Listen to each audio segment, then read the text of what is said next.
Hello everyone, welcome back to my channel Rimi vlogs and cooking. চলে এসেছে নতুন একটি ভ্লগ নিয়ে। আশা করি আজকের ভিডিওটা দেখতে তোমাদের খুব ভালো লাগবে। সকালবেলা আজকে রান্না হয়েছিল পরোটা আর কুমড়ো আলুর তরকারি, দিদিভাই করেছিল। ছেলের শরীরটা ভালো নেই, ওই জন্য সকালবেলা আমরা রুটি তরকারি খাওয়ার পর ছেলেকে নিয়ে ডাক্তারের কাছে গেছিলাম। আর দিদিভাই আর অহনা গেছে বড় মার কাছে পুজো দিতে। আমরা ডাক্তার দেখিয়ে বাড়ি এসে এই যে বসে রয়েছে, ছেলে একটু ঘ্যান ঘ্যান করছিল শরীরটা খারাপ বলে।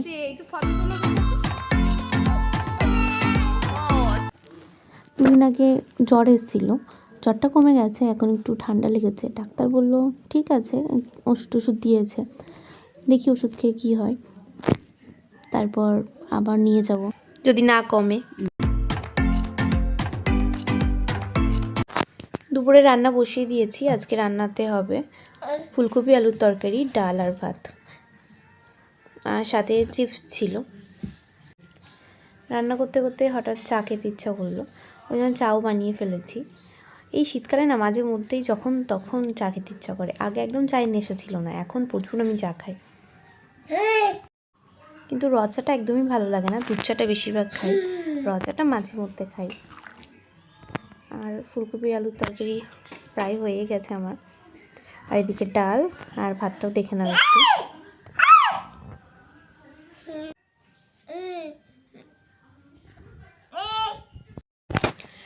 রান্না হয়ে যাওয়ার পর স্নান করে এসেছি।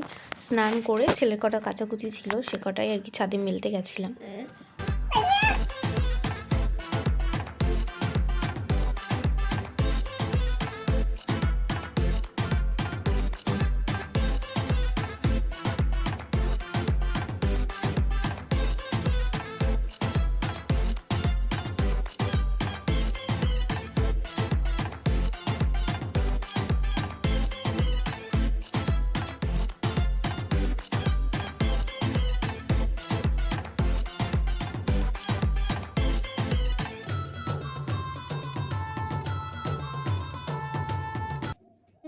জামা প্যান্ট মেলা হয়ে গেছে, এবার একটু রোদে বসে চুলটা শুকিয়ে নিচ্ছি।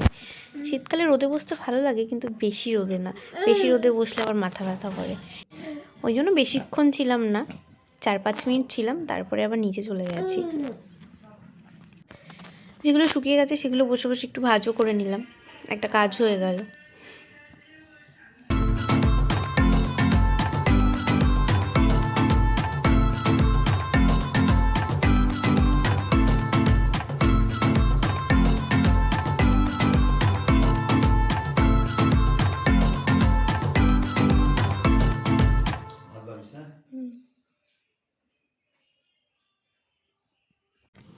দিদিভাইকে ফোন করেছিলাম, দিদিভাই বললো লাইনে দাঁড়িয়ে রয়েছে, অনেক দেরি হবে, 2 ঘন্টা লাগবে, প্রচুর ভিড় হয়েছে।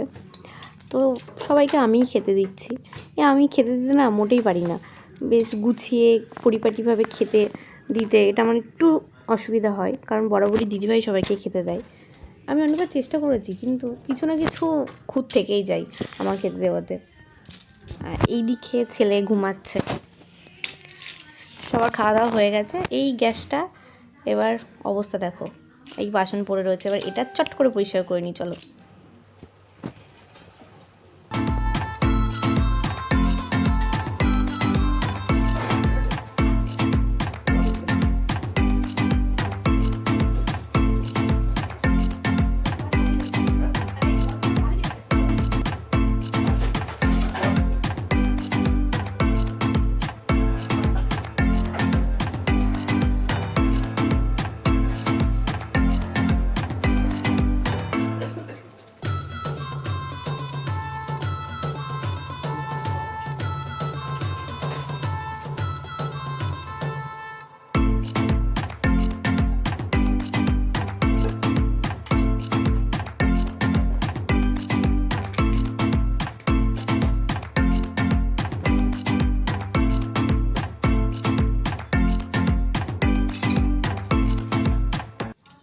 দিদিভাই আর অহনা চলে এসেছে, চলো গেটটা গিয়ে খুলি।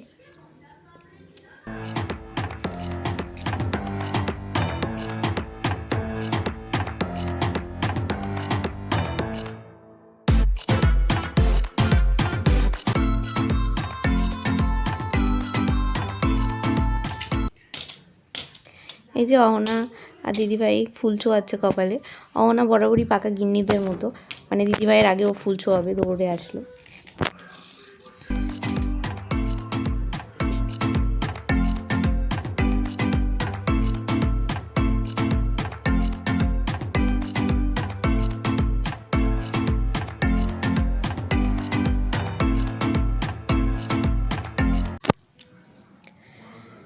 বড় মার ওখানে আগে ধূপকাঠি মোমবাতি ধরাতে দিত, এখন ধরাতে দেয় না, ওই জন্য বাড়িতে এসে ধূপকাঠি মোমবাতি ধরাচ্ছে দিদিভাই আর অহনা।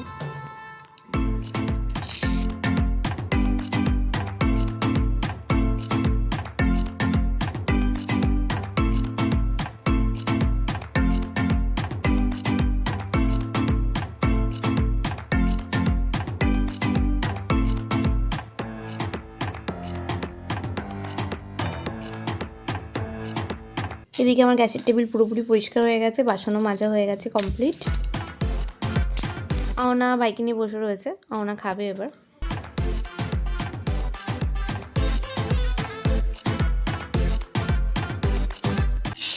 বড়মার প্রসাদ আমিও খাবো, ছেলেকেও খাওয়াবো। ছেলে প্রচুর মিষ্টি খেতে ভালোবাসে, তো তোমরাও দেখো ওকে মিষ্টি দিচ্ছি, কত ভালো খাচ্ছে।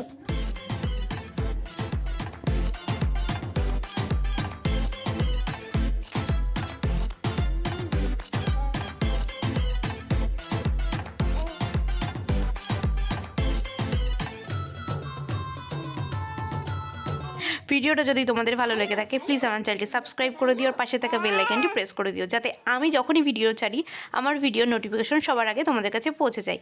Please like, comment, share. Tata.